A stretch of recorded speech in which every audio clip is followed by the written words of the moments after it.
जी, अस्सलाम वालेकुम रहमतुल्लाह। मैं हूँ मीर उसामा और आज हम हाज़िर हैं तरबियत औलाद के हवाले से एक ख़ास सेशन लेके आपके पास। और ये सेशन हमारे साथ हमारे मुरब्बी शेख हज़रत अक़दस हज़रत शेख मौलाना जहांगीर महमूद साहब दामत बरकातुहुम, बानी सोसाइटी फॉर एजुकेशनल रिसर्च। आप माहिर तालीम, उस्तादुल असातिज़ा, मुरब्बी, दीनी और असरी उलूम के फ़ाज़िल और नक्शबंदी सिलसिले के शेख और 20 से ज़ायद कुतुब के मुसन्निफ़ हैं। 3 नस्लों से दर्स व तदरीस से वाबस्ता घराने से आपका ताल्लुक है। तालीम और तरबियत आपका मौज़ू ख़ास है। गुज़श्ता 3 दहाइयों से आप निज़ाम तालीम और तरबियत की इस्लाहात के हवाले से सरगर्म अमल हैं। आप दीनी मदारिस और असली तालीमी इदारों में 1000 से ज़ायद तरबियती वर्कशॉप्स करवा चुके हैं। न सिर्फ पाकिस्तान बल्कि दुनिया भर से मुख्तलिफ तालीमी इदारे, तहरीकें और अफराद आपकी मुशावरत और रहनुमाई में काम कर रहे हैं।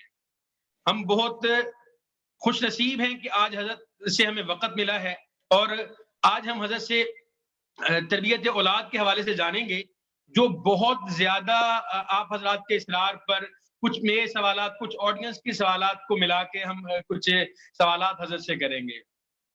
जी हज़रत, अस्सलामु अलैकुम। वालेकुम अस्सलाम व रहमतुल्लाहि व बरकातुहू। हज़रत कैसे हैं? खैरियत से हैं? अल्लाह का एहसान है, अल्हम्दुलिल्लाह। हज़रत बहुत शफ़क़त फ़रमाई आपने कि हमें वक़्त दिया और इस वक़्त में आप हमारे एक अहम मामले पे गुफ्तगू के लिए, एक अहम मौज़ू पे बात के लिए तशरीफ़ लाए। हम आपको बहुत-बहुत खुशामदीद कहते हैं। बारकल्लाह। हज़रत ये जानना चाहेंगे कि पेरेंटिंग किसे कहते हैं और ये है क्या? माज़ी में तो हम इस तरह की इस्लाहात से वाक़िफ़ ना थे और इसका आगाज़ कब हुआ है? शेख ये भी फ़रमाएँ कि ये कैसे हो गया है कि इस कदर अहम काम को ही हम भूल गए हैं? अल्हम्दुलिल्लाहि रब्बिल आलमीन वस्सलातु वस्सलामु अला रसूलिहिल करीम मुहम्मदिन व अला आलिहि व अस्हाबिहि अजमाइन अदद खल्क़िहि व ज़नात अर्शिहि व रज़ा नफ्सिहि मिदाद कदरिहि। देखिए, पेरेंटिंग कहाँ से शुरू हुई, ये बड़ा दिलचस्प आपने और नया नुक्ता पेश किया है। जहां तक बात है ना पेरेंटिंग की, तो इसमें ये चीज नोट कर लें कि पेरेंटिंग का ये मसला है कि ये बिल्कुल ऐसे ही है जैसे कि आजकल माओं को कहना पड़ता है कि भाई बिटिया को रुखसत कर रही हो तो इसको रोटी वोटी पकाना भी सिखा दो। जैसे कि आजकल कुकिंग क्लासेस होती हैं, ये 50-100 साल पहले कोई तसव्वुर नहीं था कि कुकिंग क्लासेस भी होंगी भाई, है जी, कि लड़कियां बड़ी हो रही हैं, उनकी शादी है तो उनको कुकिंग क्लासेस भी दिलवाओ भाई। ऐसा कभी नहीं होता था। खाने घर में पकते थे और एक से एक पकते थे और दिलचस्प पकते थे और हर घर की कोई स्पेशल डिश भी कई दफा एक दो हुआ करती थी। और कभी किसी को सिखा के नहीं, बकायदा रस्मी तौर पे जी कि आप जाके सीखें, कोई कोर्स करें। तो जैसे बहुत सारी चीजें हमने और घरों में करना शायद छोड़ दी हैं, तो पेरेंटिंग भी एक ऐसी चीज है जो तरबियत औलाद है। ये तरबियत औलाद तो हमेशा से होती आ रही थी जी, लेकिन अब जबकि इसको करने वालों ने, तरबियत औलाद को तादीब करने वालों को दुनिया से शायद नापैद तो नहीं हुए, लेकिन अपने शायद फर्ज शनासी से जरूर कमजोर पड़ गए। सही। तो इसलिए अब एक हमें बताना पड़ता है कि भी औलाद की तरबियत है और पेरेंटिंग है। और इससे पहले कि मैं आपको दूसरे सवाल करने का मौका दूं, मैं ये बता दूं कि ये जिम्मेदारी वालिदैन सिर्फ की कभी भी नहीं थी। सही। ये जिम्मेदारी हमेशा पूरे मुआशरे की होती थी। जी। घर के सारे बड़े, दादा दादी हो, नाना नानी हो, चचा हो, चची हो, फुप्पो हो, फूफा हो, इन सब की एक इज्तिमाई जिम्मेदारी थी। सही। एक कॉल है कि पूरा गांव लगता है एक बच्चे को तैयार करने में। जी। तो हमारे यहाँ कहते थे कि पूरा का पूरा मोहल्ला, बच्चे जो होते हैं, मेरा ताल्लुक पंजाब से है, वो कहते कि बच्चे सांझे होंगे ने, और सही माहौल था कि जो बच्चे हैं और बच्चियां हैं, पूरी सोसाइटी, पूरा मोहल्ला देख रहा करता था। और मैंने अपने बचपन में वो देखा है कि कोई बच्चा शरारत गली में कर रहा है तो सातवें आठवें घर में रहने वाले साहब ने उसको एक शपथ दे मारी है, और उसका हक था कि वो करे, उसका फर्ज था कि वो मना करे। सही तो लोग जी लोग अब उस बात पे हैरान हो जाते कि है भाई, किसी को क्या हक पहुंचता है कि बच्चे को हमारे कुछ कहे। ये ठीक है, बिल्कुल अब ऐसे ही माहौल में बदला है, लेकिन पहले ऐसा नहीं होता था। जी उस कुछ दिन पहले की बात है कि हमारे मकान के सामने किसी ने गाड़ी खड़ी की हुई थी, तो जी पूछा, साथी ने पूछा है कि भाई ये किसकी गाड़ी है जो इतने मजे से आपके घर के हिस्से में खड़ी हुई है। तो मैंने कहा जी ये जी हमारे हमसाए हैं, उनके दामाद की है, और बच्चियां सही जो होती हैं ना वो सांझी होती हैं, ये भी हमारा भी दामाद है, इसलिए हम इसकी गाड़ी को कुछ नहीं कह सकते, भाई इसका इज्जत करो, बहुत जबरदस्त जी दामाद भी है और सही दामाद भी। जी हजरत ये पेरेंटिंग का थोड़ा सा किस्सा है जी कि अब ये बेचारे पेरेंट्स अकेले पे जिम्मेदारी बढ़ गई है, खानदान जो है वो छोटे छोटे छोटे रह गए हैं, जी जॉइंट फैमिली के मसाइल हो गए हैं, और मोहल्ला जो है वो अनजाना हो गया है। तो अब ये जी पेरेंट्स हजरत की सिर्फ जिम्मेदारी पेरेंटिंग रह गई। हजरत जैसे आपने ये फरमाया कि अब पहले तो सबके सांझे होते थे या मिलके सारे करते थे, अब ये भी तो देखने में आया है कि वालिदैन खुद भी नहीं चाहते हैं कि कोई थर्ड पर्सन कोई हमारे जो है औलाद के साथ इंटरफेयर करे या कुछ इस हवाले से। तो मुआशरे में ये भी एक तब्दीली, इस हवाले से आप क्या फरमाएंगे? देखिए जी, वालिदैन मैं समझता हूँ ये हम ज्यादा ना हट जाएं मौजू से, लेकिन जी इतना जरूर मैं कह दूं कि हुआ ये है कि जॉइंट फैमिली जो कि हमारे मुआशरे का एक हुस्न था, जी जी वो जॉइंट फैमिली अब एक हुस्न के बजाय एक खराबी ज्यादा बनना शुरू हो गई है।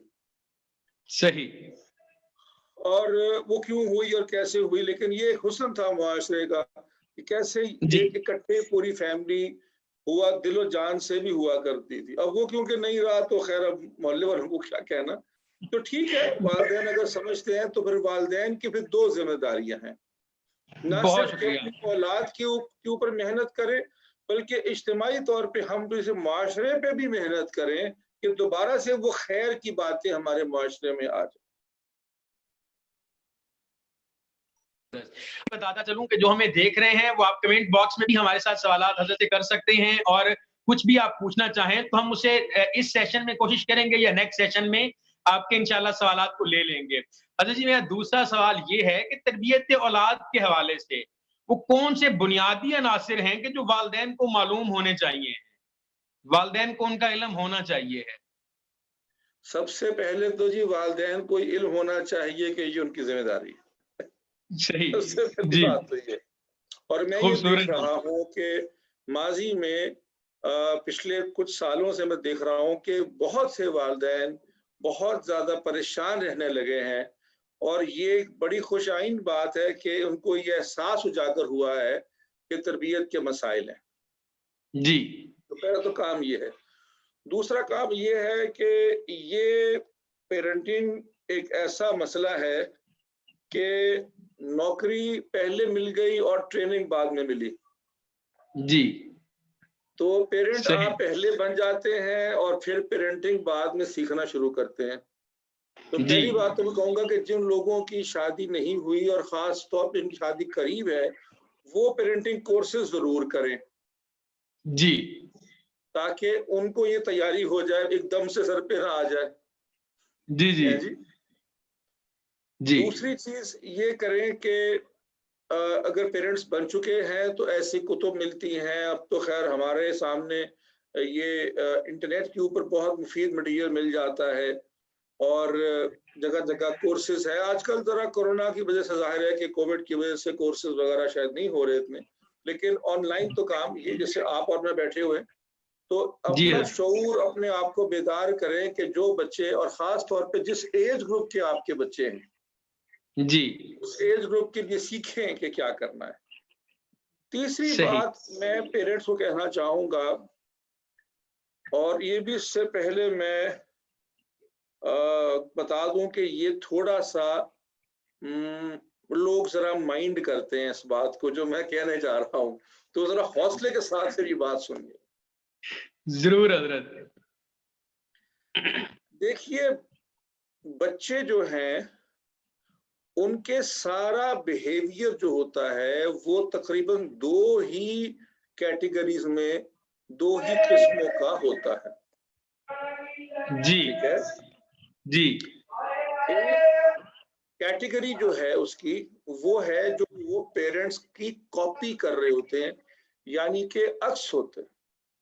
जी ज्यादातर, अगर सारे नहीं तो तकरीबन अक्सर बिहेवियर्स, एटीट्यूड्स, मैनर्स बच्चों के वो होते हैं जो कि वो उन्होंने कॉपी किया होता है। सही। अगर आप ये देखते हैं कि बच्चा बिल्कुल बाज़ औक़ात नौमौलूद या चंद माह का या 1 साल का भी हो जाए, तो बच्चा या जी बच्ची को मुस्कुराता है या चेहरे को एक्सप्रेशन देता है, तो वो कहते हैं जी बिल्कुल ये बाप की तरह कर रहा है, बिल्कुल माँ की तरह हंसा है। ये आपने सुना होगा। तो वो क्यों होता है? ये बात हम बाज़ औक़ात इस पे मजाक भी करते हैं कि यार नहीं है, कैसे हो सकता है, लेकिन होता है। जी। होता ये है कि बच्चा होता है बिल्कुल ब्लैंक स्लेट, फितरत पे होता है।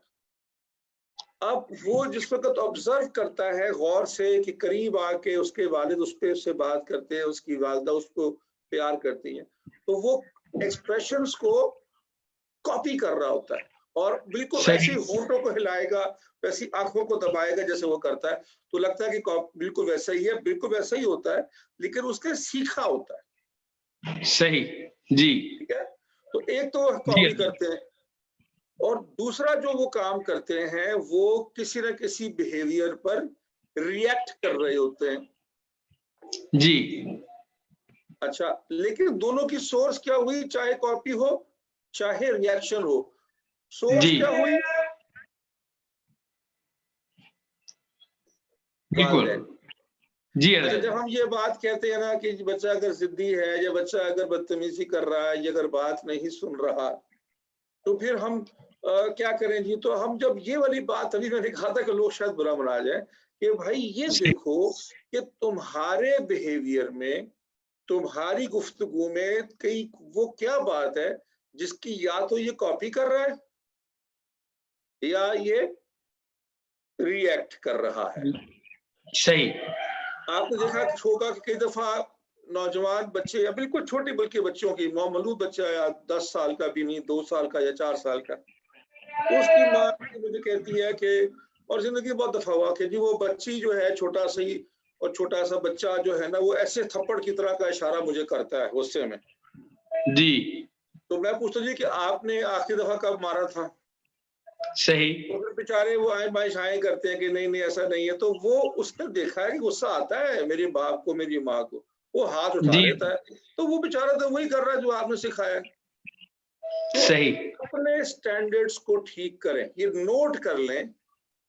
बच्चा चाहे नौमौलूद हो चाहे 20 साल का, जिस जी जो मयार तमीज और तहजीब और अखलाक और मामलात और जो भी बिहेवियर्स आप अपने बच्चे से एक्सपेक्ट करते हैं, जिस दिन उस मयार पे आप खुद पूरे उतर जाएंगे, बच्चे खुद ब खुद ठीक होना शुरू हो जाएंगे। बहुत प्यारी बात है हजरत जी, बिल्कुल दुरुस्त फरमाया जी, बहुत शुक्रिया। हजरत, बच्चों को क्या कुछ सिखाना वालिदैन की जिम्मेदारी है? क्या कुछ ऐसा है कि जो वालिदैन बच्चे को सिखाएं? बुनियादी तौर पे अगर इसको हम एक फलसफियाना लेवल पे देखें तो 2 चीजें ही सिखानी है। जी ठीक है, एक उनको अल्लाह और उसके रसूल सल्लल्लाहु अलैहि वसल्लम से निस्बत ताल्लुक उनका बनाना है। जी अब इसमें ज़ाहिर है कुरान मजीद भी आता है, उसका इल्म भी आता है, उसको पढ़ना भी आता है, उसमें नमाज भी आता है, अखलाक नबवी, माशरत जो है नबी सल्लल्लाहु अलैहि वसल्लम, ये सब उसमें आ जाता आते हैं। ठीक। है। और दूसरा उसको कमाना सिखाना है जी कि भाई तुमने दुनिया में रहना है तो रहने का क्या तरीका है। रिज़्क़ हलाल की कसबत नहीं हो सकेगी ना अगर कोई स्किल नहीं होगी तो, जी अगर हजरत। कोई तालीम नहीं होगी, कोई डिग्री भी नहीं होगी, कोई हुनर भी नहीं होगा तो कमाना सिखाना है, लेकिन वो सही। कमाने का जो तालीम है वो दीन के मातहत होगी, जी ये लगाम नहीं होगी। ये तो दो होगी जिम्मेदारियां। जी अब इनको पूरा करने के लिए क्या चाहिए? सही। इनको पूरा करने के लिए करने का काम जो है, एक तो जी मैंने जी आपको बता दिया कि खुद अपना मयार, अपना गुफ्तगू, अपना अखलाक वो रखें जिसकी आप तवक्को दूसरे से कर रहे हैं, औलाद से खास तौर पे। बिल्कुल सही। क्योंकि औलाद के बारे में ये ना सोचा करें कि वो सुनती नहीं, वो मानती नहीं। डरे इस चीज से कि वो देखते हैं आपको हर वक्त, जी और ना वो सुनने की करेंगे ना वो मानने की करेंगे, लेकिन जो देखेंगे ना वो उनके लिए हर्फ आखिर होगा। बिल्कुल सही है। जी वो एक बुजुर्ग की दुआ थी ना कि यार जब वो तबलीग और दावत के लिए निकले गैर मुस्लिमों को, तो उन्होंने जी जी फरमाया कि या अल्लाह मुझे तबलीग और दावत की ऐसी तौफीक दे कि मुझे जुबान से ना कहना पड़े। अल्लाह अकबर। सही। तो अगर तो कहना जी पड़ा तो फिर क्या फायदा? तो मुझे बिल्कुल बड़ा ठीक है। हैरान होता हूँ उन वालिदैन के ऊपर जो कि बच्चों से, अपने ही बच्चों से कह रहे होते कि तुम्हें तमीज नहीं है। ओ भाई, सही। सिखाने की जी है जी। हंडिया बिल्कुल आपने बनाई, मसाले आपने डाले, गोश्त आपने भूना, घी आपने डाला, और आप हंडिया से जो है नाराज हो रहे हैं कि भाई तुम पक क्यों नहीं रही, तुम अच्छी क्यों नहीं पकी? सही। तो आपने खुद है। बिल्कुल सही। एक मैं आपको राज की बात बता दूं, जी हजरत। और अगर आज हमारी सेशन जो थोड़ी सी हो गई है और थोड़ी सी ही रह गई है, अगर ये एक बात मैं सिखा पाया तो मौलाना उसामा साहब समझिए कि मेरी तरफ से तो हक इंशाल्लाह अदा हो जाएगा। जज़ाकल्लाह। बच्चे के ऊपर, खास तौर पे बच्चे पे और हर इंसान पे सबसे ज्यादा असर अंदाज क्या चीज होती है?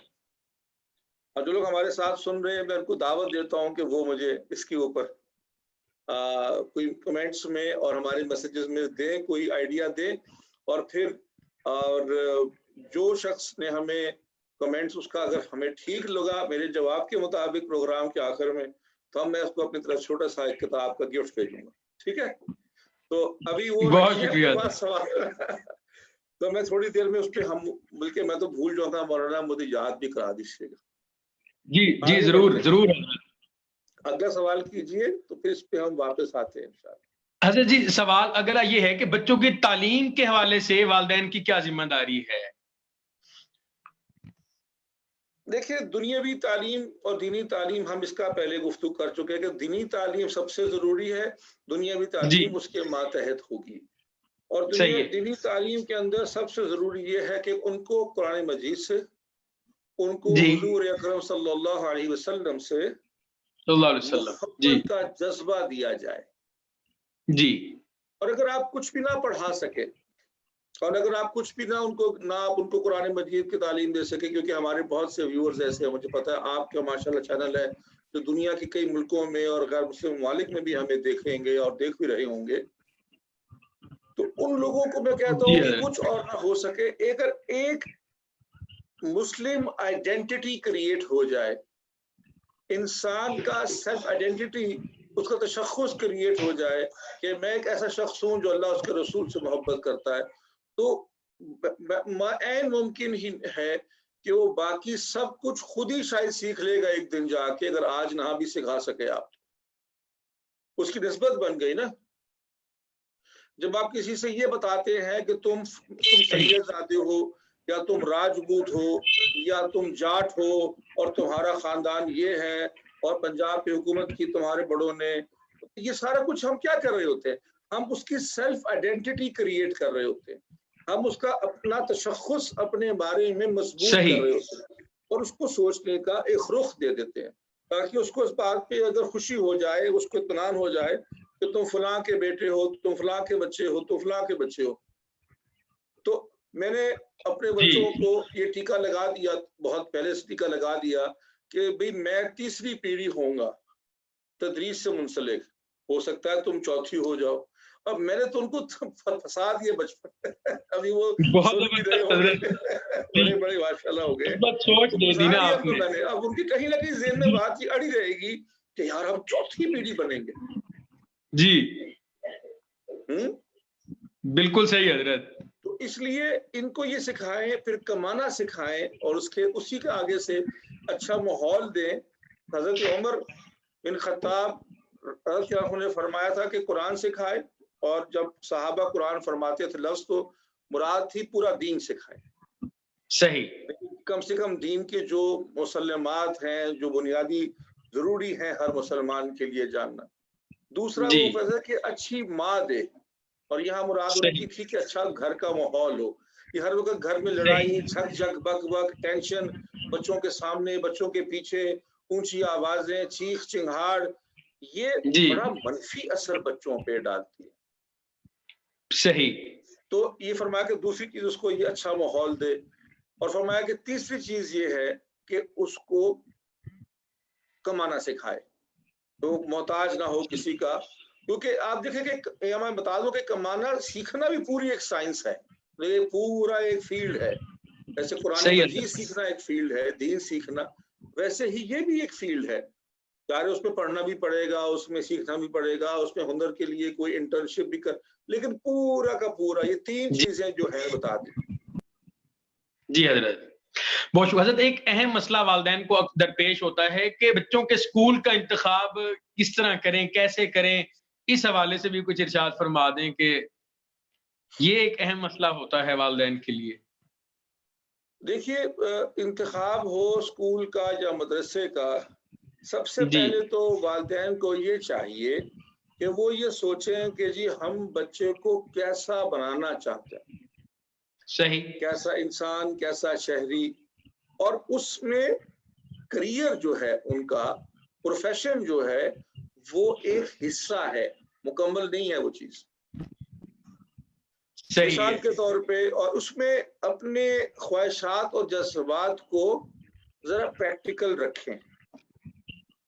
तो आप चाहते हैं कि आपका बच्चा जो है वो पाकिस्तान के दुनिया के बेहतरीन इदारे में पढ़े और महंगे तरीन में पढ़े, और वहाँ और वो बेचारा उस पर अफाम का बोझ डाल दें और वो कर भी ना पाए और आप अफोर्ड ना कर पाए। अपने ख्वाब वो बनाए जो हो सकते हैं। सही मानों में ख्वाब जो होता है ना, वो ही होता देखा जाता है जो हो सकता है। सही है, ठीक है जी। हमें सिखाया गया है कि दुआ भी जो होती है ना, वो फितरत के और अक्ल के खिलाफ नहीं होती। जी, मैं अगर ये दुआ करूं कि जी मैं अभी इस कैमरे की स्क्रीन में घुस जाऊंगा और उधर से बाहर निकल जाऊंगा तो ये ठीक है जी। तो बच्चों के लिए भी दुआ है, और बच्चों के लिए इसलिए सबसे ज्यादा करने वाला काम प्रैक्टिकल है कि उनका स्कूल आपके करीब हो, घर के बहुत दूर ना हो। बच्चों को हॉस्टल में डालने के मैं बहुत खिलाफ हूँ। ये लंबी लंबी देर के लिए उनको वैगन में बस में बैठना पड़े, ये भी ठीक नहीं है। तीसरा, स्कूल का जो माहौल हो, क्योंकि स्कूल हर तरह के होते हैं ना, इस्लामिक स्कूल भी है, मॉडर्न स्कूल भी है, दरमियान में भी कई किस्म के स्कूल हैं। तो जो घर का माहौल आपका है उसके साथ मैचिंग माहौल होना चाहिए उस स्कूल इदारे का जहाँ पे आपने भेजना। ये ना हो कि स्कूल बड़ा मॉडर्न है तो बच्चा आपके घर बड़ा दीनी माहौल है, घर का माहौल बड़ा दीनी है, घर की दीनी नहीं है, कम है, और आप उसको इस्लामिक स्कूल में डाल दें तो बच्चे के रिफ्यूज पर्सनैलिटी का मालिक बन जाता है बेचारा। तो जो भी आपका एक माहौल है उसकी कोशिश करें कि मुनासबत रखें।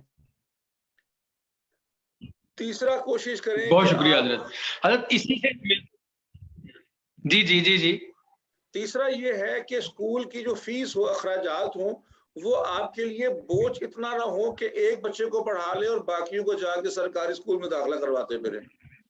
आप सोचते अगर आप एक बच्चा जा रहा है कल दूसरा होगा। हमारे यहाँ तो अल्हम्दुलिल्लाह बच्चे वाफर ही होते, तो इसलिए वो सोचें कि दूसरा भी हुआ जाएगा तो फिर कितनी फीस होगी, तीसरा भी जाएगा।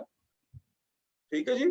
चौथी बात ये है कि, और वो अहम बात ये है कि मैं ये कहूँगा कि ये भी देखिए कि वहाँ के जो फीस के भी मुताबिक है, अगर आप धक्का शक्का लगा के बाज़ औक़ात पेरेंट्स अपने आमदन का बड़ा हिस्सा फीस में लगा देते हैं। जी। तो उनको ये चाहिए, ये भी सोचिए कि ये ना हो कि वहाँ के बच्चे, फीस तो आप दे दी, लेकिन वहाँ के बच्चे एक ऐसे मुआशरी या इकोनॉमिक सेटअप से आए जो आपसे बहुत मुख्तलिफ हो या बहुत ऊपर हो। जी। तो फिर बच्चा कॉम्प्लेक्स में शिकार हो जाता है कि जी मेरे पास तो वो घर नहीं है, वैसी गाड़ी नहीं है, जिससे वहाँ बच्चे आते हैं, उनके पास जो जूते कपड़े या उनके पास जो खिलौने या उनकी जो सैर, उनका जो लाइफस्टाइल है, तो ये चीजें सारी देख के फिर स्कूल का इंतखाब करें। बहुत शुक्रिया। हज़रत, स्कूल भेजने के बाद क्या बच्चों की तालीम के हवाले से भी वालिदैन की कोई ज़िम्मेदारी बाकी रहती है, या बस स्कूल भेज दिया तो काफ़ी है ये? मेरे ख्याल में कि कोविड ने तो हमें ये सिखा ही दिया है कि पहले भी थी और अभी भी है। अफ़सोस है कि अक्सर स्कूलों में वो सहूलत या वो चीज़ें नहीं मिल रही होती जो कि चाहिए थी कि हमें मुयस्सर होती, वो मेहनत नहीं होती। तो मैं समझता हूँ कि वालिदैन को बड़ी कड़ी निगाह रखनी चाहिए कि वहाँ पे क्या हो रहा है और घर आके वो क्या कर रहे हैं, कि दोस्तों के साथ बैठ रहे हैं और फिर होमवर्क वगैरह क्या कर रहे हैं और तैयारी कैसी कर रहे हैं। ये सब चीज़ें वालिदैन ही करेंगे। आजकल स्कूल कहाँ करते हैं अमीर साहब। जी हज़रत, सही। हज़रत, ये बता दें कि स्कूल इंतज़ामिया और असातिज़ा के साथ वालिदैन का बर्ताव किस तरह का होना चाहिए? कैसा होना चाहिए वो बर्ताव? मैं ये कहता हूँ जी कि वालिदैन का और उनके साथ जो बर्ताव है ना, वो टीम वर्क का होना चाहिए। सही। जी। टीम वर्क का होना चाहिए। होता ये है कि ये बाज़ औक़ात वालिदैन बिलमुक़ाबिल स्कूल का एक जंग सी छिड़ जाती है, ये नहीं होना चाहिए। एक टीम वर्क के जी साथ हज़रत। चलना चाहिए कि मिल-जुल के हम, और उनको मैंने हमेशा, जब मेरे बच्चे छोटे थे और स्कूलों में जाया भी करते थे, तो ये कहा था कि जाते के साथ ही, भाई देखो हम एक टीम के खिलाड़ी हैं, हमने गोल दूसरी टीम के खिलाफ करना है, अब आपस में गोल नहीं करना। सही है। एक दूसरे जी को आउट हज़रत। करना मकसूद नहीं है हमारा। ठीक है जी? जी। तो ये इस रवैये जी। के साथ चलिए और मेरे ख्याल में मोहब्बत, प्यार और इज़्ज़त के साथ सब कुछ ठीक हो जाता है आहिस्ता-आहिस्ता इंशाअल्लाह। बहुत शुक्रिया। हज़रत, देखा गया है कि आज के बच्चे अपने बहुत सा वक़्त जो है वो स्क्रीन के सामने गुज़ारते हैं, तो क्या ये मुफ़ीद बात है? देखिए, मुफ़ीद बात तो ये है कि स्क्रीन के सामने वो करते क्या हैं, इसका फ़ैसला होगा ना। जी अगर हज़रत। स्क्रीन के सामने वो पढ़ रहे हैं, कोई तालीम हासिल कर रहे हैं, कोई एजुकेशनल या कोई तरबियती वीडियो देख रहे हैं, कोई एक एजुकेशनल एक्टिविटी कर रहे हैं, कुछ किताब पढ़ रहे हैं, तो फिर तो फ़ायदा है। और अगर वो कुछ ये सही। नहीं कर रहे और कोई फ़ुज़ूल से कामों में है, तो फिर तो वो स्क्रीन ही जो है। तो मैं स्क्रीन को तो जो है ना वो मुबाह समझता हूँ कि इस पे जो इस्तेमाल होगा, उसी हिसाब से अच्छे-बुरे का फ़ैसला होगा। सही। अच्छा, आजकल बहुत ज़्यादा बच्चे स्क्रीन को इस्तेमाल करते हैं, तो इसके टाइम को कैसे कम किया जा सकता है, कि किस तरीके से इसके टाइम को कम किया जाए? या क्या ऐसा मुफ़ीद है कि जो उन्हें स्क्रीन पे ही दिखाया जाए कि जिसकी वजह से कोई अच्छा पैगाम उन तक पहुँचे? देखिए, एक तो ये माहौल पैदा अपने लिए भी करें कि वालिदैन भी जो हैं वो स्क्रीन के ऊपर सिर्फ़ ज़रूरी काम और अहम काम ही करें, मुफ़ीद काम जी। ही करें। दूसरा, मैं समझता हूँ कि अब घरों का माहौल ऐसे है कि बच्चों को बाहर हम निकालते नहीं हैं। ये तो कोविड में हुआ ना जी, कुछ साल 8-9 महीने के मसला हुआ, वैसे भी बाहर निकालते नहीं हैं। मुझे ये मुशाहिदा हुआ है कि बहुत ज़्यादा पैम्परिंग और बहुत ज़्यादा प्रोटेक्शन, ओवर प्रोटेक्शन होना शुरू हो गई है। तो बच्चों के पास करने को, अगर उनमें एनर्जी इतनी होती है, तो उनके पास कोई एक्टिविटी नहीं होगी कि वो बाहर जाके खेल सकें, वो छत पे जाके कोई काम कर सकें, खेल सकें, कूद कर सकें, कोई और वालिदैन के साथ मिल के जो पर्सनल इंटरेक्शन के साथ कोई कैरम बोर्ड, कोई इस तरह की कोई मतलब गेम हो, चाहे इंडोर हो, चाहे आउटडोर हो। तो फिर अब वो स्क्रीन रह जाती है बेचारों के पास, वो फिर उसका हम तो इल्ज़ाम देते हैं। तो इसलिए अच्छा, इसी यूँ ही मैं ये बात करता हूँ, तो वो कहते जी कि हमारे घर के पास कोई पार्क नहीं है और हमारे पास ये सहूलत नहीं है और हमारे पास स्विमिंग पूल नहीं है, हमारे पास फलां नहीं है और ढिमाका नहीं है। भाई वो बच्चे जिनके पास स्विमिंग पूल या गाड़ी नहीं होती या साइकिल नहीं होती, वो तो बेचारे शहजादे, वो तो एक साइकिल का खाली टायर लेके उसके साथ खेलते रहते थे, तो उनको क्या होता था उसको पर तो बच्चों को बड़ा क्रिएटिव माइंड होता है, उनको उनके हाल पे छोड़ दे, बाहर थोड़ा सा निकलने के लिए, जाहिर है कि सेफ्टी का सारा एहतियात करके, तो वो बड़ा कुछ खुद ही सीख लेंगे, खुद ही बन जाएंगे कुछ इंशाल्लाह। बहुत शुक्रिया हजरत। बच्चों को बुरी सोहबत से कैसे बचाएं? बच्चों को अच्छी सोहबत अता कीजिए जनाब, बुरी सोहबत की तरफ नहीं जाएंगे हम। बच्चों को अगर मुआशरे की हवाओं पे छोड़ देंगे तो फिर हवाएं तो जहां चाहेंगी ले जाएंगी। जी, मैं आपको उसकी मिसाल देता हूँ वालिदैन को समझाने के लिए कि सुबह फजर पे पूरा घर उठे जी, तो उसके बाद आपके पास अगर पार्क करीबी कोई नहीं है तो सड़कें तो हैं, सुबह वाले जो है वो बच्चों के साथ मजे की गपशप करता करता जो है वो चलो टहल के गलियों में 4 वापस आ जाए, हैं जी, आके अल्लाह का दिया हुआ जो भी है नाश्ता वाश्ता मिल के करे, खेल भी रहे हैं, मजाक भी कर रहे हैं, डांट भी कभी कभी खा रहे हैं जी। फिर वो अपने स्कूलों को, पढ़ाइयों को, कॉलेजों को, मदरसों को, दफ्तरों को लोग चले जाएं, हैं जी। और वापसी पे इंतजार भी हो कि जी अप्पा वापस आएंगे तो शाम होगी तो हम खेलेंगे या हम गप लगाएंगे और हमसे पूछा जाएगा भी आज क्या हुआ, क्या खेला, कैसे किससे बातें की, दोस्त आया था, सहेली नहीं आई, क्या बात है। तो आप कोशिश करें कि आपकी कंपनी तो हो ना अच्छी वाली, सबसे पहले आपकी कंपनी ऐसी ना हो और घर का माहौल ऐसे ना जिससे बच्चे खुद ही दौड़ना चाहें जहां मर्जी को मौका मिले। बहुत प्यारी बात है जी। फिर अपने दोस्तों में ऐसे लोग ढूंढें और तलाएं और तलाश करें जो आप जैसा माहौल और फिक्र वाले हों, ताकि इनके भी ये बच्चों के दोस्त और सहेलियां वहां से बने जहां पर वही अक़दार और वही तरीक़ेकार हो जो कि आपके घर का है जी। तो और तीसरा ये कि नजर रखें बच्चे की तबीयत के ऊपर कि भी वो किन से उठता बैठता है, किन से मिलता है और कैसे लोग हैं। ये 3 काम कर लें इंशाल्लाह हो जाएगा ठीक सब। अगला सवाल ये है कि बच्चे जिद क्यों करते हैं? बच्चे जिद क्यों करते हैं? बच्चे जिद इसलिए करते हैं कि जब बच्चे को कोई चीज मैं देता हूँ, कोई बच्चा मुझसे कोई चीज मांगता है, कोई डिमांड करता है, छोटा बड़ा बच्चा जी, और मैं कहता हूँ कि नहीं, तो अगर जी नहीं नहीं आप देखें ना फलाना, मैं कहूँगा नहीं जी, और फिर वो थोड़ा सा कहता है नहीं कोई बात है, रोना शुरू कर देता है, तो मैं कहता हूँ नहीं जी, और फिर वो चीखता चिंगाड़ता है, जमीन पे लेट जाता है, तो कोई भी कहते ना कि एंटिक्स से जो भी टेंट्रम थ्रो करता है, ये बदतमीजी को तूफान खड़ा कर लेता है और फिर मैं कहता हूँ हाँ सही। तो मैंने बच्चे को तरतीब सिखाई है कि बेटे ऐसे बात मानता हूं मैं। सही है जी। बच्चे को और मैं बताऊं दोस्तों को और साथियों को पता होना चाहिए कि नो मीन्स नो, ना का मतलब है बस, आप इस पे बात नहीं हो सकती जी।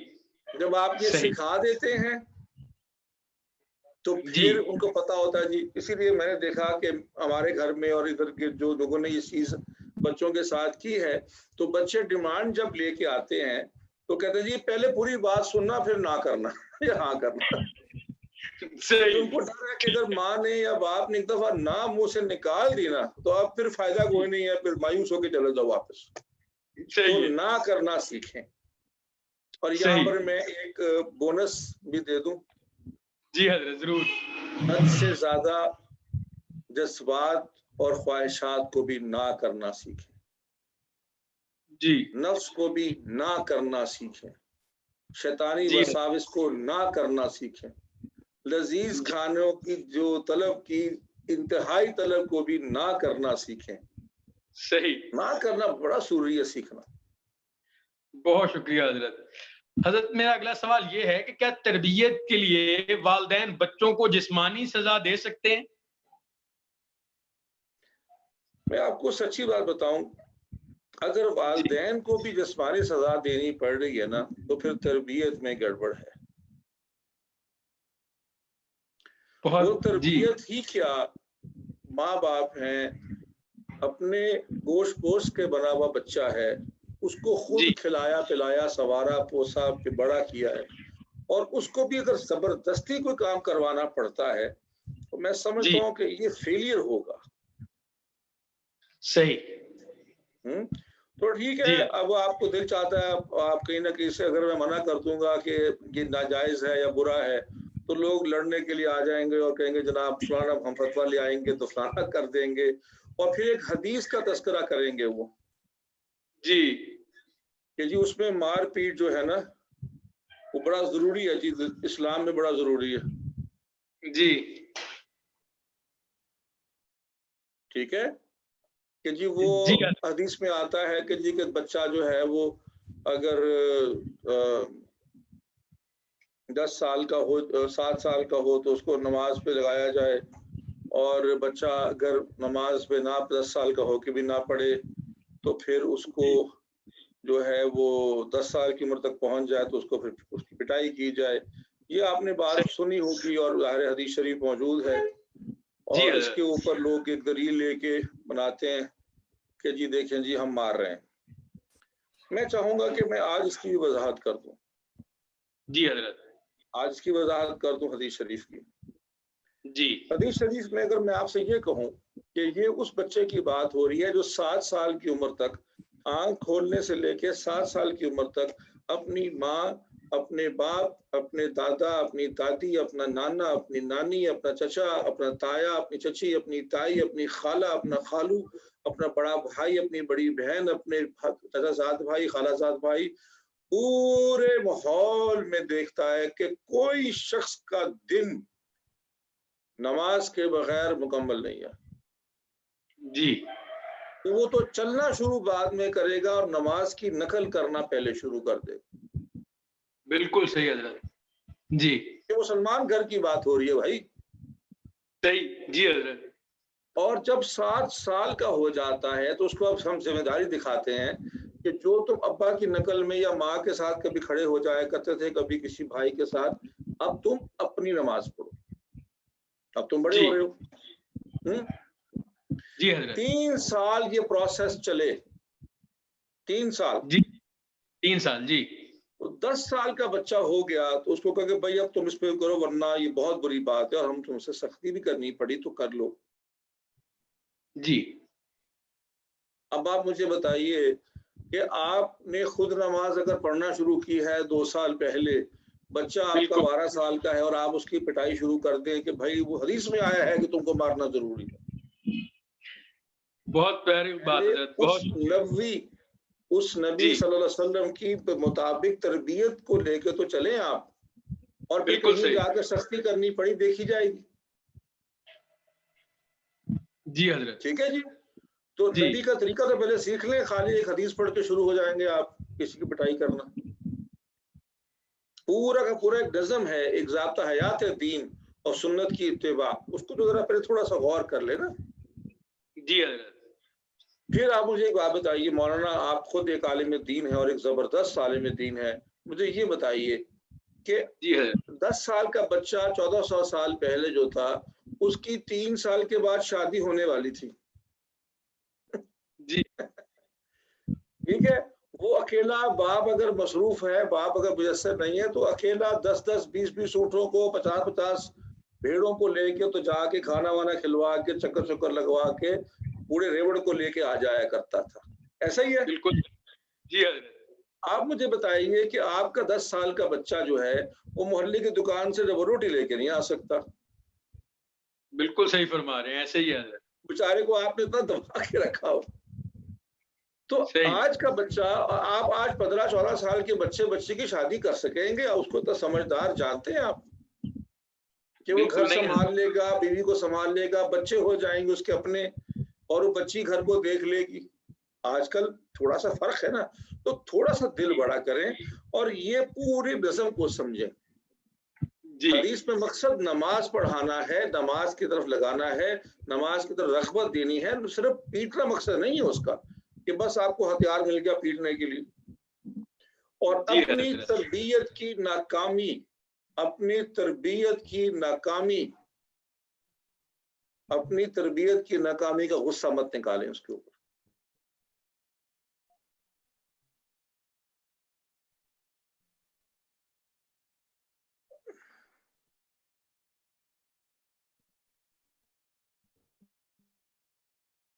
जी।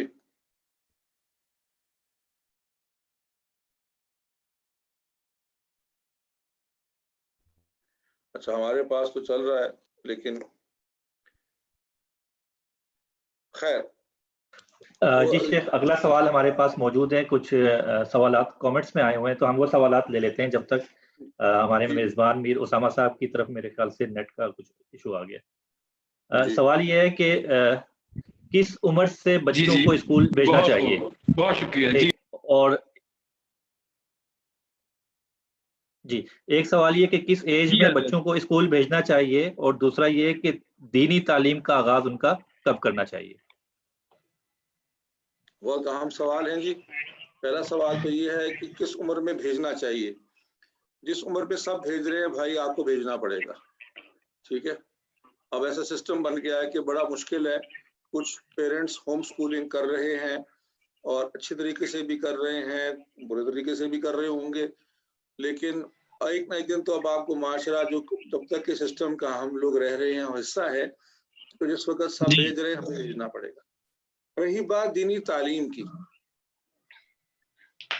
कि वो कब शुरू होती है, देखिए दीनी तालीम उस वक्त शुरू होती है जब वालिदैन पैदा होते हैं। सही। लेकिन जाहिर है अब तो आप पैदा हो चुके हुए हैं, तो आप सिर्फ बच्चों का, अपने बच्चों का पूछ रहे हैं, अगली पीढ़ी का पूछ रहे हैं। तो मैं आपसे अर्ज करूं कि दीनी तालीम शुरू होती है, इसका मैं आपको एक मिसाल दे देता हूं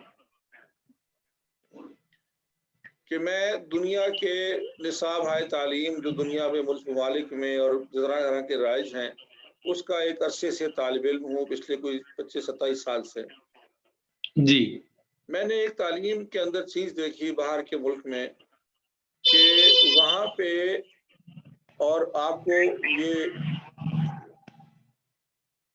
और वो मुल्क है इसराइल, कि यहूद ने असरे हाजिर में इतने कम वक्त में कितनी तरक्की कैसे कर ली, उस हवाले से मैं बड़ा सोच विचार करता था। तो उसकी निज़ाम तालीम वहाँ का अगर आप देखें, उसके अंदर तरबियत औलाद के हवाले से जो नुक्ता बड़ा अहम है, उनका ये कहना है कि मैथमेटिक्स जो है, रियासी जो है, बहुत ज़रूरी है इंसान की जहन साजी के लिए और उसकी तरक्की की बुनियाद है। मैथमेटिक्स को फलसफी कहते हैं कि बुनियाद तमाम साइंसेस की तरह से है। तो वो ये करते हैं हजरत के, जब डॉक्टर पे पहली मरतबा कोई खातून जाती है कि मैं हामिला हूँ और मुझे हमल ठहर गया है और मुझे बताइए, तो वो और जो चीज़ें बताते हैं साथ उसको रियाजी की, मैथमेटिक्स की सम्स देते हैं, मशक़ें देते हैं हल करने के लिए, कि ये तुम्हारे जहन पे असरात जो उसके मुस्बत होंगे, ये मुस्बत असरात तुम्हारे बच्चे पे भी होंगे। तो ये अब मैं एक साइंटिफिक पहलू से बात कर रहा हूँ कि जब एक खातून को, जब वो मियाँ बीवी जो हैं वो अल्लाह के नाम पे निकाह करते हैं, अल्लाह के नाम की खातिर मिलाप करते हैं, और जब पता चलता है माँ को कि जी अल्लाह मुझे औलाद देने वाला है, तो वह सरतरेज हो जाती है, वो अल्लाह की हम्द व सना बजा लाती है, तो उस बच्चे पे और उस होने वाले बच्चे पर कोई असरात नहीं होंगे, आपका ख्याल है। और जब वो सुबह और अपने मामूल के मुताबिक और मामूल से बढ़कर भी तिलावत कलाम मजीद करती है, तदरीस और तालीम का हिस्सा होती है, तालीम व ताल्लुम में मशगूल कुछ ना कुछ वक्त ज़रूर गुजारती है, और उसकी नमाजें और उसकी दुआएं, और उसलिए उसको शायद अल्लाह ने वक्फा भी कोई नहीं दिया उस अरसे में नमाज का, तो वो करती है। और उस हाल में वो बच्चा जब जन्म लेता है, तो मैं ये तो नहीं कहता कि वो पहले से आलिम दीन बन के पैदा हो जाएगा, लेकिन ये जरूर कहता हूं कि उसके जहन साजी किसी दर्जे में हो चुकी है। सही। और पहला कान में उसके लफ्ज जाता है वो अल्लाहु अकबर, अल्लाहु अकबर, ठीक है, जाता है, और पहला लफ्ज उसको हम अल्लाह अल्लाह से खाते हैं, और वो अपने वालिदैन में मोहम्मद सल्लल्लाहु अलैहि वसल्लम की अक्स और निशानियां देखता है, तो बस तरबियत शुरू हो जाती है, आगे फिर खुद ही ठीक हो जाएगा इंशाअल्लाह। जी हजरत, हमारे पास सवालात काफी तादाद में आए हैं कमेंट्स की सूरत में, और मैं आखिरी सवाल अपना जो दोहरा लूं, उसके बाद आप फरमाएंगे तो कमेंट्स में से हम सवालात ले लेंगे, और अगर जैसे आपके लिए सहूलत होगी इंशाल्लाह, अगर नेक्स्ट सेशन में कहेंगे तो हम इंशाल्लाह वैसी तरतीब बना लेंगे। ठीक है। हजरत, औलाद अगर नाफरमान हो जाए तो वालिदैन क्या करें, इस हवाले से फरमा दें। देखिए, औलाद नाफरमान होती है ना, जो वो पैदाइशी तौर पे ना होती है और ना बचपन में होती है। ये सवाल करना जो है, जिस तब इस एज ग्रुप है, ये बड़ा एज ग्रुप है, कम से कम टीनेजर 14-15 साल और उससे आगे की बात हो रही जी। तो मैं आपको ये बता दूं कि इसका कोई झटका इलाज नहीं है। ठीक है। जो 15 सालों में या 10 सालों में एक मसला पैदा हुआ है, वो 15 दिनों में और किसी दम दरू से ठीक नहीं होने वाला, ये मैं आपको पहले बता दूं। जी हजरत। वालिदैन आते हैं जी कि हमें कोई दम करते हैं, कोई फलाना करते हैं और ये करते हैं, तो ये बच्चा खुद ब खुद ठीक हो जाएगा, कोई शॉर्टकट नहीं है। जी। तो तैयार हो जाए। सबसे पहले तो दुआ करें कसरत से जी, और उसको ऑब्जर्व करें, जाने कि यार ये एक शख्स है, इसको ज़हन से निकाल दें कि ये बेटा है या बेटी। ये कोई भी शख्स है, एक मोहल्ले में हमारे रहता है, हमें इससे काम निकलवाना है, हमने अपने घर का कनेक्शन लगवाना है बिजली का, कैसे दोस्ती करूं मैं इसके साथ। जी। उसकी तबीयत को जाने, किस बातों पे वो रिएक्ट करता है, किस बातों पे उछल जाती है वो, किन बातों पे, वो सोर्स क्या है। जी। कहीं वो सोर्स आप खुद भी तो नहीं है। सही। तो अल्लाह से दुआ भी करें कि उसके लिए भी और अपने लिए भी, कि वो अल्लाह ताला आपको रास्ता दिखाए कि किस रास्ते से हम इसकी तरफ जा सकते हैं और अपना ताल्लुक इसके साथ फिर से बुनियाद उसकी ठीक कर सकते हैं। है तो आपके बच्चा बच्ची ना। जी हजरत। वो किसी एक बड़े इमाम गुजरे ना हरम के, तो उनसे पूछा गया कि आप हरम के इमाम कैसे बने, तो उन्होंने फरमाया कि अपनी माँ की बद्दुआओं से। तो जी के माँ की बद्दुआ से वो क्या मतलब। तो उन्होंने कहा जी मैं लड़कपन में बहुत शरारती था, अक्सर अपने मदरसे से भाग जाया करता था, शरारतें करता था, क्या कहते हैं उसको, बंक मारता था, डंडी मारता था। तो मेरी माँ बहुत तंग होती थी, वो इतनी तंग होती थी कि हम मक्का के रिहायशी थे, तो कहती है कि कहते हैं कि मैं वालदा जो है वो काबे के सामने खड़े होकर मुझे बदुआएं देती थी। अल्लाह अकबर। जी। और कहती थी कि या अल्लाह ये बहुत शरारती है, ये इस तरह बाज नहीं आएगा, तो उसको हरम का इमाम बना दे, ये खुद ही ठीक हो जाएगा। सही। तो माँ की वो बदुआ भी ऐसी होती है। जबरदस्त हजरत। हजरत, एक सवाल आया है कि शेख ये तो हम असूली बातें कर रहे हैं, लेकिन जब हम असल की तरफ आते हैं तो बच्चों की उम्र मुख्तलिफ होती है, किसी की 15 साल, किसी की 20 और किसी की 30। तो अगर ऐसे बच्चे काबू ना आ रहे हो तो क्या करना चाहिए? ये बहुत अच्छा सवाल पूछा जाता है जी, और इसका मैं आपको जवाब दे दूं कि सबसे पहले तो आपका बेटा है या आपकी बेटी, वो किसी भी उम्र के हिस्से में हो, वो कोई घोड़ा गधा नहीं है जिसको आपने काबू करना है। एक तो ये ज़हनियत खत्म करें जहन से कि जी काबू करना है इसको हमने। काबू वाबू क्या होता है भाई? वो एक इंसान है, कोई इंसान का बच्चा है, कोई इंसान की बच्ची है, वो काबू वाबू नहीं आएगी आपके। आपको उसको सिखाना, सुधारना होगा जी, उसको रहनुमाई करनी होगी, उसकी तरबियत, दोनों में बड़ा फर्क है, घोड़े की तरबियत और इंसान की तरबियत में। ठीक है, तो हर उम्र के मुताबिक आपको अलग अलग हिकमत अमली तैयार करनी होगी, और खास तौर पे जब बिगाड़ आ जाए तो फिर उम्र के साथ साथ वो बिगाड़ भी पुरानी मर्ज की तरह बड़ा हो जाता। मुझे याद है कि हमारे एक बुजुर्ग थे मुनव्वर साहब रहमतुल्लाह अलैह, तो उनके पास एक दिन बैठा तो बड़ी बुरी खांसी आई उनको, तो खांसते रहे बड़ी देर तक। तो मैं कहा हजरत मेरे चेहरे पे परेशानी आई कि इतना खांस रहे। तो कहते हैं कि परेशान हो रहे हो? मैंने कहा जी। तो कहते हैं कितनी उम्र है तुम्हारी? मैंने उनको कहा जी 20 साल। तो उन्होंने कहा जी जी। मुझे 45 साल से दमा है बेटा, कोई परेशानी नहीं है, इतना जल्दी ठीक होगा, ना तुम परेशान हो। अल्लाहु तो अकबर। हमारी हम भी बहुत पुरानी हो जाती है तो उसके साथ भी दोस्ती हो जाती है, गुजारा उससे हम करना शुरू कर देते हैं, और वो ठीक इतने आराम से नहीं होते। कई लोगों को जी। ये एहसास 50 में जाके होता है कि जिनमें बच्चों को, मेरा बच्चा 50 साल का हो गया, मेरी बात नहीं सुनता। जी। तो जैसे कि उसूली बात अभी किसी ने जो सवाल किया, कि मैं मुख्तसरन इतना ही बता सकूंगा इस मौके पे कि जो मर्ज आपने इतने सालों में पैदा हुआ है, वो अपनी अलामत दिखा है नाफरमानी और बदजुबानी या इस तरह की चीजें करके। बीमारी ये नहीं है, बीमारी कहीं और होगी, सही। उसको जानना है।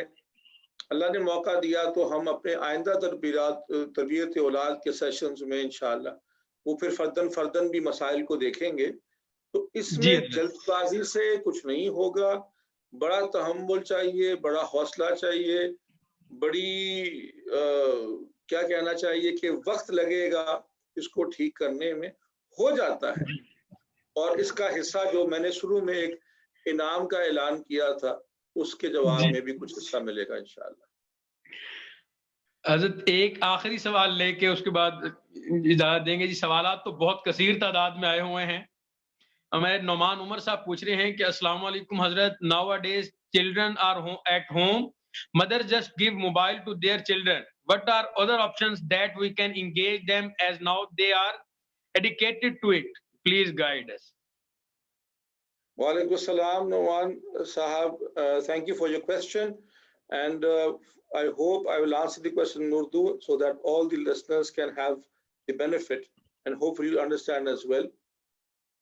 देखिए, ये जो आजकल कोविड के दौरान जो नवाज साहब ने कहा कि बच्चों को माएँ मोबाइल दे देती हैं, और एक तो यार सारी बात तो ना माओ पे डालो, कुछ अपने में भी ले लो यार, क्या हो गया? जी हज़रत।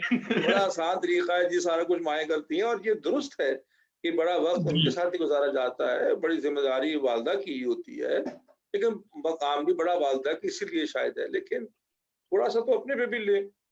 एक तो मैं आपको बता दूं कि मियाँ बीवी जो भी काम करें मिल के करें। मैं जी। आपसे बताऊं कि जो माँ बाप एक होके, यकता होके, सोच समझ के एक गलत फैसला करेंगे ना औलाद के लिए, वो भी सही होने का इम्कान है, लेकिन अगर उनमें डिवाइड होगा, उनके अंदर एक इख्तिलाफ राय होगा, तो फिर वो बहुत खतरनाक है। जी। तो कोविड के दौरान क्योंकि एक्टिविटीज बहुत लिमिट हो गई हैं, बाहर जाना बहुत कम हो गया है, खेलना कूदना निकलना, तो कोशिश करें कि इनडोर एक्टिविटीज के ऊपर जोर दें। इनडोर एक्सरसाइज टाइम करें, खुद भी करें, बच्चों की माँ को भी करवाएं और बच्चों को भी करवाएं एक्सरसाइज। तो जी। रोजाना कुछ ना कुछ फिजिकल एक्सर्शन बहुत जरूरी है, वरना ये जहन आदमी का जो है ना बिल्कुल ही हिल जाता है, किसी का भी हिल जाए, वो चार दीवारी में वो कैद में जो है बेचारा बैठा हुआ है। दूसरा, आपको भी बड़ा सब्र व अखलाक से काम करना पड़ेगा। जाहिर है इस सारों के असरात, कोविड के असरात माली भी और दीगर भी, ये पेरेंट्स ने भी बहुत प्रेशर डाला हुआ है इसमें। तो पेरेंट्स को ये चाहिए कि वो भी अपने आप को हौसले से चलें और हौसले के साथ चलकर तो अपने फैसलों को करें, ताकि अल्लाह ताला उनको इस जरिए से मजीद करीब करे बच्चों के। तीसरा ये है कि मैंने अक्सर कहा था कि एक बुक टाइम रखें, एक लाइब्रेरी टाइम घर में रखें। अगर किताबों को एक्सेस नहीं है, अगर दोबारा से बाजार नहीं जा सकते, दुकानें नहीं खुली, तो अब स्क्रीन पे ही चलो, अब ई बुक्स हैं, किताबों को जरूर पढ़ें, ताकि वो जो टाइम है स्क्रीन के ऊपर वो आप भी पढ़ें कि जी मैं किताब हर हफ्ते पढ़ूंगा और उसका मैं बयान करूंगा। आप सब फैमिली मेंबर्स एक एक किताब पढ़ेंगे और उस पर हम अपना तबसरा दूसरे के साथ शेयर करेंगे, ताकि एक हफ्ते में हम एक नहीं 5-6 किताबें इकट्ठी पढ़ चुके हों। जी। फिर स्क्रीन के ऊपर भी बहुत सी मुफीद चीजें हो सकती हैं जी, और जरूरी नहीं है कि स्क्रीन पे सिर्फ फिल्में गाने ही चल रहे हों, स्क्रीन पे बड़ी मुफीद चीजें हो सकती हैं, काम आ सकती हैं। तो मेरा ख्याल है कि थोड़ा सा तवज्जो इस तरफ दें, अल्लाह ताला ज़हन खोलेगा, और ये वर्जिश क्वालिटी टाइम, बुक टाइम, इकट्ठे वक्त अच्छा गुजारना, वक्त सिर्फ गुजारना नहीं, अच्छा वक्त गुजारना, क्वालिटी टाइम गुजारना, इस पे मेहनत करें। और स्क्रीन टाइम अब तो कम हो ही नहीं सकता बहुत, क्योंकि स्कूल भी स्क्रीन पे चल रहा है, लेकिन कम से कम वो मुफीद स्क्रीन टाइम बन जाएगा इंशाल्लाह। हजरत सवालात तो अगले सेशन के लिए रख लें या आखिरी एक सवाल और ले लें? मेरे ख्याल में जी ये जो लोग सवाल किए चले जा रहे हैं, जाहिर है अक्सर लोग दिलचस्पी के साथ साथ किसी दर्जे में परेशान भी होते हैं, तो अगर जी हमारा हजरत, कुछ वक्त ऊपर भी चला जाए तो मेरी तरफ से इजाजत है, इंशाअल्लाह हम बहुत शुक्रिया कोशिश हजरत। करेंगे कि जो मेन सवाल हैं वो तो करें। जी जी, बहुत शुक्रिया हजरत। ये सवाल पूछा गया है कि क्या वालिदैन का बच्चों को बार बार ये एहसास दिलाना कि वो बच्चों के अखराजात पूरे करने के लिए बहुत कुर्बानियां दे रहे हैं, इस हवाले से कुछ फरमा दें। देखिए, किसी पर भी जिताना जी ये अच्छी बात नहीं है, एक आध दफा तो चल जाएगा शायद, लेकिन ये जो जी कुछ लोग आदत बना देते हैं सुबह से लेकर शाम तक आते जाते ताने देना, ये बड़ा ही गैर मुनासिब है जी और इसको करने से बड़े मनफी असरात होते हैं। जी और मेरे ख्याल में अगर जो वालिदैन की ताना देते हैं बच्चे समझदार हैं, तो मुझे एक हमारे दोस्त ने बच्चे से कहा तो कि भाई आप तो इतना महंगे पड़ जाते हैं, भाई आप लोग तो ये चीजें आपकी और ख्वाहिशात हम पूरी कर रहे हैं, तो उसे आगे जी से साफ ठा मुंह पे ठा करके जवाब दे दिया कि अब्बा फिर पैदा नहीं करना था ना आपने हमें। सही। तो जी हजरत, इससे पहले कि आपको आगे से सुनने को ये मिल जाए कि काम छोड़ दे। जी। अच्छा, ये एक सवाल आया है जी, मौलाना मोहसिन साहब हैं उकाड़ा से, वो पूछ रहे हैं कि आजकल औलाद 26-27 साल तक तालीम हासिल करते रहते हैं, तो माँ बाप के जिम्मे कब तक उनका खर्चा है, कब तक जिम्मेदारी है कि माँ बाप उनके खर्चे पूरे करें? देखिए, जब तक आप उनको कमाने के मुकम्मल काबिल नहीं हो जाते, तो जो सिस्टम चल रहा है आपको करना ही पड़ेगा, क्या हो सकता है। जब तक आप में हिम्मत है और जब तक जरूरत है करते रहें। अब कुछ लोग अपने बच्चों को इतना पढ़ाते हैं, 30-30 साल की उम्र तक पढ़ते रहते हैं और पीएचडी करते हैं और बाहर जाना है उधर करना, तो अब क्या करें, शौक पूरा करें, जितनी पढ़ाई है कराएं, कराई क्या हो गया। जी मैं समझता हूँ कि इसमें अल्लाह का शुक्र अदा करना चाहिए कि अल्लाह ने आपको इस काबिल किया है कि आपकी औलाद भी काबिल है कि वो पढ़ रही है और आपको भी हिम्मत है कि आप उनको पढ़ा रहे हैं, उनको सपोर्ट कर रहे हैं। इस पे मेरा तो ख्याल है कि अल्लाह का शुक्र अदा करना चाहिए। ठीक है, मैं जी तो अगर अगर अगर मैं तो सोचता हूँ अगर आपके पास वसाइल हों और वसाइल आपके पास मुनासिब हैं, तो बच्चे बेशक कमाना भी शुरू हो जाए तो उनको सेविंग करवाएं, कि तुम पैसे बचाओ, फिलहाल जब तक बाप है तब तक ऐश करो, कोई बात नहीं, लेकिन अपनी सेविंग करो, पैसों को बचाओ। तो मेरा तो ख्याल है कि इसको कि कोई फर्ज, जहाँ तक फर्जियत की बात है, तब तक कि वो कमाने के काबिल और पूरी पढ़ाई नहीं कर लेते, तो अपनी हैसियत के मुताबिक करते रहना चाहिए। जॉइंट फैमिली सिस्टम में तरबियत कैसे की जाए? और मेरे ख्याल में पहले तो जॉइंट फैमिली में रहने वालों की तरबियत की जरूरत होगी, उसके बाद जी बच्चों की तरबियत की बारी आएगी। जॉइंट फैमिली बड़ा खूबसूरत निज़ाम था जी, इसको अब बड़ी खराबियां पैदा होना शुरू हो गई हैं, बहुत शिकायतें आती हैं लोगों की, इस हवाले से मुझे बड़ा दुख होता है। तो जॉइंट फैमिली को जॉइंट रहने दें यार, इसको दिलों को ज्वाइन करें तो खुद ब खुद चीजें ठीक हो जाती हैं। पहले मेहनत ये है, और अगर दिलों ने ही टूट जाना है तो फिर कोई और हल निकालें इसका। साथ फिजिकली रह रहे हैं लेकिन दिल बहुत दूर चले जाए, तो बेहतर है कि हम जी दूर चले जाएं और दिल जुड़ जाए। जी हजरत। हजरत जी, एक आलिम दीन अपने माली और मुआशी मसाइल किन तरीकों से हल कर सकता है?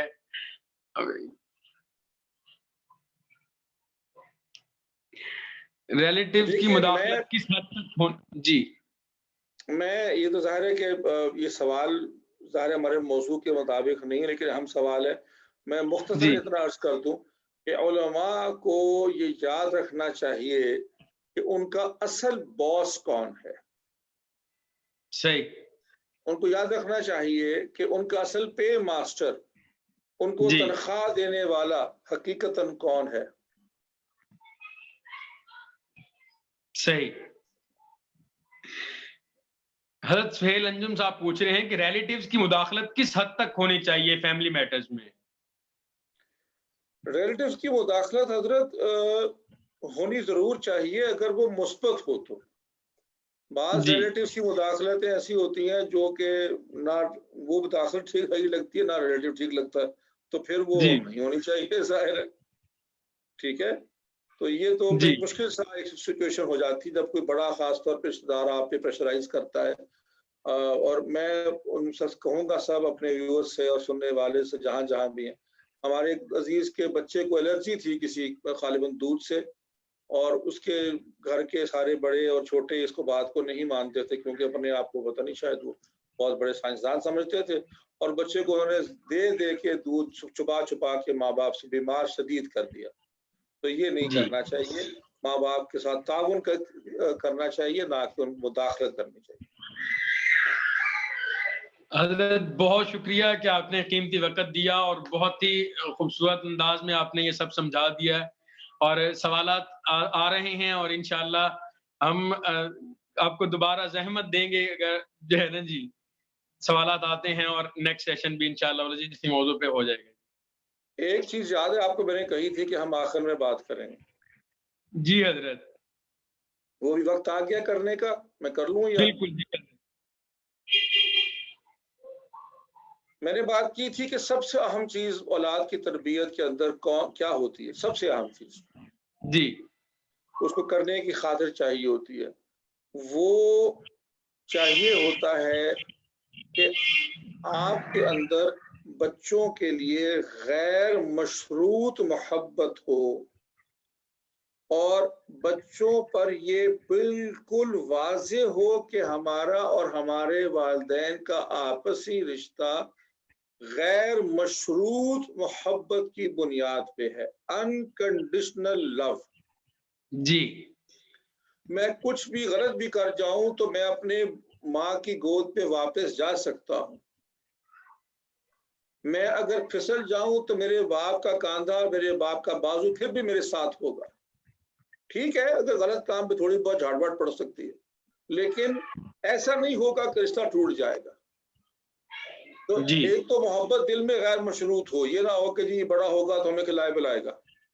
जी गैर मशरूत हो, बेजरर हो, बेलौस मोहब्बत हो, और गैर मशरूत हो कि अच्छा होगा, ज्यादा प्यार मिलेगा, अच्छे नंबर लेगा, ज्यादा प्यार करेगा ना। मोहब्बत गैर मशरूत हो, और सबसे बढ़कर औलाद को इस बात का एहसास दीजिए कि ये मोहब्बत गैर मशरूत है। जी ठीक है, ये जी हजरत, बहुत जरूरी है कि उनको इस बात का एहसास होना चाहिए कि हमारे पीछे एक प्यार, एक मोहब्बत की बैकिंग है हर वक्त। ये माए जरा जरा सी बात पर कह देती हैं, अगर तुमने ये काम ना किया तो आज से तुम मेरे बेटे नहीं होगे, आज से तुम्हारी माँ नहीं होंगी।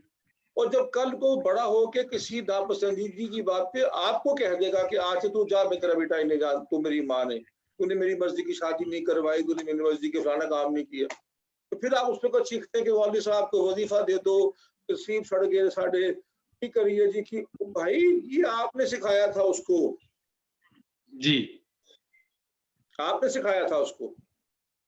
तो मोहब्बत गैर मशरूब औलाद से की जाती है तो वो मजबूत शख्सियत के मालिक बनते हैं, और एक ना एक दिन वो उस लाइन पे चढ़ ही जाएंगे जिस पे आप चाहते हैं इंशाल्लाह। बहुत शुक्रिया हजरत, बहुत शुक्रिया जी। जी हमारे साथ हजरत जी मौजूद थे और तरबियत औलाद के हवाले से हजरत जी ने गुफ्तगू की और निहायत ही आसान अंदाज में हमें ये सब चीजें सिखाई और बताई हैं। आप हजरात के जो भी सवालात हों इंशाअल्लाह अज़ीज़ हम वो सवालात देखेंगे और हजरत जी से जरूर उनके जवाबात लेके देंगे। आप हजरात अगर मजीद वीडियोस देखना चाह रहे हैं, हजरत जी का ये स्क्रीन पे भी इस वक्त मौजूद है, बैकग्राउंड पे आप देख सकते हैं। शेख जहांगीर महमूद के नाम से आप फेसबुक पे और यूट्यूब वगैरह पे भी हजरत जी को फॉलो कर सकते हैं और देख सकते हैं। बहुत शुक्रिया आप तमाम हजरात का, और खुश रहें, इसी तरह ही प्यार बांटते रहें, दुआओं में याद रखें। मुलाकात होगी अगले सेशन में इंशाअल्लाह, तब तक के लिए अल्लाह हाफिज। अस्सलामु अलैकुम वरहमतुल्लाह। बहुत शुक्रिया हजरत।